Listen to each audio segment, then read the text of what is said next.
sama ada di rumah dan juga di pejabat terutamanya.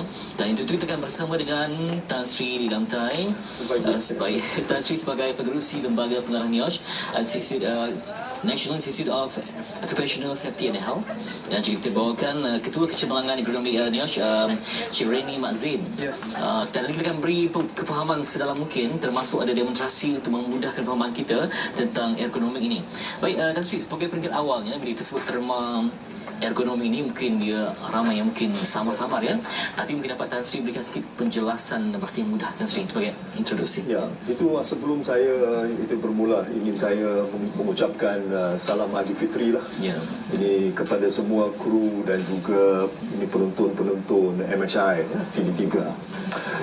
Jadi ini pagi inilah memang saya nak ucapkan terima kasih lah kerana dapat diberi peluang lah untuk menerangkan, menghuraikan dan menerangkan sikit berkenaan dengan ini konsep ataupun apa itu ergonomi. Sehingga sekarang memang apa yang dikatakan oleh Fitri memang benar, bahawa masih ada orang yang tidak begitu jelas apabila disebut ergonomi. Saya masih ingat ada satu majlis yang saya pernah menghadiri, di mana apabila saya menghuraikan ergonomi, ada orang dia berfikir saya ini salah, itu tafsir, ataupun ini itu salah, itu gunakan perkataan economics. Okay. Tapi itu economics dan ergonomic memang ada dua-dua yang itu berlainan. Ergonomik ini sebenarnya ialah satu bidang sains dan teknologi di mana di sebuah tempat itu kerja, penggunaan peralatan pekerjaan dan tempat bekerja dan persekitaraan tempat itu bekerja hendak disesuaikan dengan had dan kemampuan fizikal ini seseorang. Ini adalah sangat penting, oleh kerana ini ada berkaitan dengan isu kesakitan ini seseorang ini pekerja, dan juga ini ada berkaitan dengan produktiviti. Nah, itu misalnya ni saya bagi satu ini contoh. Ini hari inilah ada ramai ini pekerja lah yang bekerja dalam itu pejabat. Banyak yang menggunakan itu komputer. Jadi kerusi yang disediakan untuk seorang pekerja ini untuk duduk, dan itu macam mana dia nak buat itu visual, itu melihat atau merujuk kepada itu panel. Kalau misalnya tempat duduknya tidak disesuaikan dan dengan itu kemampuan itu fizikal, ya, kemungkinan bahawa ini akan lama kelamaan ini akan menimbulkan kesakitan, misalnya ini tulang itu belakang, kesakitan bahu dan itu sebagainya. Jadi ergonomi ini sangat penting, dan pagi inilah kita nak buat sikit ini demo lah tentang bagaimana pentingnya, memudahkan kefahaman ya. Sebab kalau kita dalam situasi ekonomi yang buruk, jadi tadi dia sebutkan sakit, tak produktif ya. Sebab kita hanya bukan fokus pada hasil, tapi juga pada proses. Kadang-kadang hasilnya menarik, tapi proses itu terpaksa dengan susah payah menyebabkan kesakitan. Jadi tempoh perjuangan kerja tu tidak lama ya. Terpaksa ambil MC dan sebagainya. Baik, kalau kita melihat kepada tentang ekonomi ini, Cik Zamri dan Cik Remy, bukan hanya fokus kepada facilities, tapi juga mungkin persekitaran, pencahayaan, kualiti udara. Kadang-kadang tempat tu terlalu sesak ya, tidak praktikal. Jadi bagaimana ini dapat diperkemaskan? Apa program-program yang dianjurkan untuk memudahkan lagi kefahaman dan juga pekerja mengetahui hak mereka untuk dalam satu kondisi yang kondusif untuk bekerja? Okey, betul. Terima kasih Tuan Fitri. Selamat Hari Raya. Itu dia, sama nampak segak hari ini berbaju Melayu. Sebenarnya bila seperti mana yang Tan Sri sebut tadi, berkaitan dengan ergonomi sendiri, dia adalah berkaitan dengan penyesuaian cara kerja dan persekitaran kerja dengan keperluan fisiologi dan psikologi pekerja tersebut. Dan sebenarnya dalam ergonomi ni, dia bukan sahaja berkaitan dengan yang biasanya kita sebut pasal ergonomi, maka dia akan sebut berkaitan dengan kerja mengangkat barang yang berat, kerja berdiri lama, kerja duduk terlalu lama. Jadi Dan akibat daripada itulah maka akan timbul beberapa masalah kesakitan pada bahagian belakang, pada bahagian sendi-sendi dan sebagainya. Termasuk juga seperti mana yang saudara Fitri sebut tadi berkaitan dengan pencahayaan, isu pencahayaan, isu suhu dan sebagainya. Sebab hakikatnya sekiranya tempat kerja dan juga persekitaran kerja tidak mengikut kesesuaian ataupun kenyamanan pekerjaan tersebut, maka akan menyebabkan pekerja tersebut tidak dapat bekerja dengan lebih efisien. Mungkin kalau keadaan kerja dia selesa, mungkin satu hari dia boleh bekerja dengan situ tanpa ada sebarang masalah. Tetapi bila ada keadaan yang tidak sesuai, mungkin dia terpaksa berhenti untuk supaya dia dapat bekerja dengan lebih selesa. Itu dia. Jadi kita hari ini akan membuat beberapa demonstrasi dengan dibantu oleh dua juga model. Kita ada Rosni dan juga Ismail ya. Mungkin Cik Remy saya boleh terangkan sedikit. Okey. Ini sebenarnya bila kita cerita berkaitan dengan isu ergonomik ni, dia bukan sahaja di industri tapi juga dekat rumah. Mungkin tuan-tuan biasa berjumpa dengan tong gas yang inilah yang biasa kita kena kendalikan di rumah. Sebenarnya tong gas ni kalau berisi penuh berat dia 30 kilo. Ya. 30 ke 32 kilo. Ada beberapa cara kalau kita tengok berkaitan dengan pengendalian tong gas. Ini kita bagi contoh. Maknanya ergonomik di rumah juga. Ada yang mengangkat, maknanya bila kita mengendalikan beban yang berat ni dengan cara yang salah, maka boleh menyebabkan kecederaan pada bahagian belakang. Contohnya antara cara yang salah yang selalu kita nampak macam inilah caranya. Ismail akan tunjukkan. Ya. Okey. Okey, Ismail yang salah macam mana? Okey. Okey. Oh, kena bongkok. Itu salahnya sebab kita membongkok. Okey. Ada certain yang mengangkat ke bahu lah. Okay. Jadi untuk yang ini, bila kita katakan kenapa caranya yang salah tadi, disebabkan bila dia mengangkat dengan cara yang tak betul, di mana dia mengangkat dengan cara bongkok, dan ada juga bila mengangkat dia terus naikkan ke bahu. Itu cara yang salah lah. Salah. Jadi itu yang biasa kita buat. Okey. Yang Kita betul, tengok cara yang sepatutnya, di mana dia akan duduk, pastikan tulang belakang tegak dan dia angkat-angkat dalam keadaan macam ini. Jadi ini cara yang lebih sesuai. Tapi ada juga cara yang lebih baik. Cara yang lebih baik maknanya dia akan menggunakan peralatan-peralatan bantu mengangkat. Dan sebenarnya kadang-kadang peralatan ini tidaklah mahal sangat.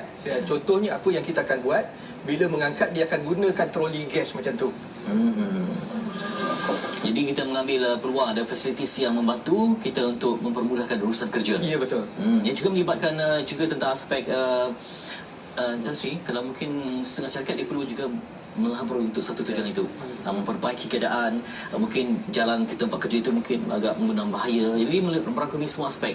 Di mana juga perlu ada elemen pengorbanan daripada pihak yang memberikan pekerjaan kepada pekerja itu. Ya, saya rasa ada dua aspek yang amat penting. Yang pertama ialah bahawa seorang itu pekerja harus diberikan pendedahan tentang bagaimana misalnya itu kerja pengendalian secara itu manual yang kita tadi telah itu tunjukkan, dan ini saya rasa ini memerlukan itu latihan, itu kursus dan itu sebagainya lah, supaya para pekerja terutamanya yang itu bekerja di kilang dan itu sebagainya, yang itu apabila mereka buat kerja mereka dah itu berdirilah dengan waktu yang itu panjang, bagaimana mereka boleh melakukan itu kerja dengan cara yang selamat.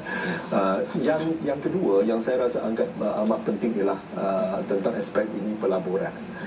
Dan dalam hubungan ini saya itu kerap kalilah dalam perbincangan saya dengan pihak itu majikan mengingatkan itu mereka bahawa mereka harus bersedia untuk itu melabur, iaitu mengadakan satu perbelanjaan untuk mengupgradekan ataupun itu menaikkan itu taraf peralatan pekerjaan. Itu misalnya kalau di sebuah itu pejabat, kalau mereka bolehlah misalnya mengadakan peruntukan membeli misalnya itu kerusi itu ergonomik untuk membolehkan staf itu mereka dapat menjalankan kerja dengan selamat. Tapi ini memang membabitkan perbelanjaan. Jadi pihak itu majikan harus memikirkan bahawa untuk jangka itu panjang itu lebih baik bagi mereka untuk invest ataupun melabur di dalam peralatan yang itu selamat, yang boleh membantu mengurangkan itu masalah yang ditimbulkan itu kerana tidak ini ergonomik. Ya, jangka panjang ni, pelaburan jangka panjang. Baik, dan satu lagi demo tadi mungkin Ismail tunjukkan yang di dapur dan sebagainya di rumah. Kali ini di pejabat pula mungkin melibatkan kerusi dan sebagainya. Dan kita tengok ada juga yang situasi betul buruk sekali ya, sampai kerusi pun nak jatuh, goyang, kerusi patah. Okey, baik. Jadi yang Rosina tunjukkan pula apa macam mana cerita ni? Okey, jadi untuk sebenarnya bila kita sebut menyambung pula daripada yang disampaikan oleh Tan Sri tadi berkaitan dengan pelaburan, sebenarnya memang kita katakan ada ketikanya ergonomik ini memerlukan pelaburan pada peringkat awal, tetapi ada banyak juga yang kita panggil sebagai low cost solution, penyelesaian kos rendah, ataupun ada juga penyelesaian no cost solution yang tanpa memerlukan kos. Tapi kalau kos rendah pun dia bukan bermaksud cincai ya. Betul, tidak, betul. Sebagai contohnya untuk buat exercise dekat pejabat Cik Fitri tak perlu bayar apa-apa. Kan? Jadi macam ini kita ambil contoh salah satulah berkaitan dengan senaman-senaman di pejabat yang kita boleh buat. Di pejabat antara masalah yang selalu berlaku adalah kesakitan pada bahagian mata disebabkan menggunakan komputer yang terlalu lama, kesakitan pada sendi-sendi tangan disebabkan oleh kerja-kerja menaik dan sebagainya. Jadi Puan Rosni akan tunjukkan sebahagian daripada senaman-senaman yang kita boleh buat di pejabat. Okey, antara lain jadi contohnya di mata. Jadi mungkin boleh kod simple aja, dan kita gosokkan kedua tangan kita dan kita tekankan di bahagian mata. Dan kemudian ada beberapa point yang kita boleh tekanlah di bahagian mata tersebut, kan? Yang ini sesuai dibuat pada waktu pagi sebelum memulakan kerja, dalam keadaan kita mengantuk lagi, jadi kita buat yang ini dulu. kalau bajet tinggi boleh ada spa kat pejabat Betul. Okey, Tapi kalau local solution. Selain daripada tu, kalau samalah juga kalau pejabat yang kaya-kaya mungkin boleh bekalkan mungkin boleh bekalkan kerusi urut dekat pejabat, tapi dengan method yang NIOSH ni tak perlu kerusi urut. Okey. Antara exercise untuk tangan, apa yang kita boleh buat? Okey, pen, simple, menggunakan pen. Biasanya kita memang ada pen dekat pejabat, jadi kita boleh urut bahagian tapak tangan kita. Juga kita boleh gunakan pen tersebut untuk mengurut pada bahagian-bahagian jari-jari kita lah. Okey. Dan juga ada juga senaman yang mungkin dapat banyak senaman untuk hilangkan keletihan ya, hilangkan stroke dan sebagainya. Betul. Jadi ada juga senaman. Yang ini perkara biasa yang kita boleh nampak juga dekat pejabat. Ada pejabat yang menghadiahkan kepada pekerja-pekerjanya stress ball, disebut sebagai stress ball. Jadi stress ball tu boleh digunakan juga senaman untuk bahagian tangan. Dengan genggam dan lepas. Tapi sebenarnya kalau kita ada kertas yang nak dibuang pun boleh pakai dah. Kita gumpalkan kertas-kertas tersebut dan kita jadikan kertas tersebut sebagai stress ball. Ya, dan kena masuklah sebab ada lekatan. Betul. Baik, sebenarnya ini terangkum dalam satu persidangan yang atas tidak promosikan. Sebab ni saya memberi banyak sekali manfaat yang akan berlangsung pada Ogos nanti. Mungkin dapat Tan Sri perincikan. Suka saya mengambil kesempatan inilah untuk memaklumkan bahawa Institut Keselamatan dan Kesihatan Pekerja Negara ataupun NIOSH yang dipertanggungjawabkan untuk membuat program-program itu latihan pendidikan mengenai semua aspek berkenaan dengan keselamatan dan kesihatan pekerjaan. Jadilah selaras dengan objektif itu, jadi NIOSH lah setiap tahun NIOSH ada menganjurkan satu persidangan antarabangsa. Dan untuk tahun ini ialah tahun ke-19, the 19th Conference of COSH. Dan ini akan diadakan pada 21 hingga 23 hari bulan Ogos yang akan datang, dan bertempat PICC, Putrajaya International Convention itu center. So jadilah saya harap bahawa dengan penganjuran course yang akan datang ini, jadi kita bolehlah membantu pihak industri, pihak yang terlibatlah di dalam semua aspek berkaitan dengan mempromosi keselamatan dengan sedang pekerjaan untuk berkumpul, untuk berkongsi idea ini, pandangan bagaimana kita boleh memajukan OSH ke satu tahap yang itu lebih tinggi, dan itu juga terhadap isu berkenaan dengan ekonomi. Itu dia. Jadi semuanya terangkum selama 3 hari Tan Sri 21 sampai 23 Ogos. InsyaAllah kita akan mungkin berbincang lebih lanjut berkaitan dengan forum itu nanti. Dan itu tema untuk tahun ini ialah bridging the gap, OSH gap through a prevention culture, ataupun dalam DN ialah merapatkan ini jurang keselamatan dan kesihatan pekerjaan melalui ini budaya keselamatan dan kesihatan pekerjaan. Yang paling penting ialah bahawa NIOSH nak menekankan tentang betapa pentingnya kita nak wujudkan keselamatan dan kesihatan pekerjaan sebagai satu budaya di dalam sesuatu organisasi dan sebagainya. Dan sebab itu mulai dia mengambil masa yang lama dan juga disiplin dan juga ilmu supaya trust penting dan juga paling bersama disokong dengan faktor kesanggupan untuk melabur demi jaga sepanjang untuk kualiti dan juga produktiviti yang cemerlang.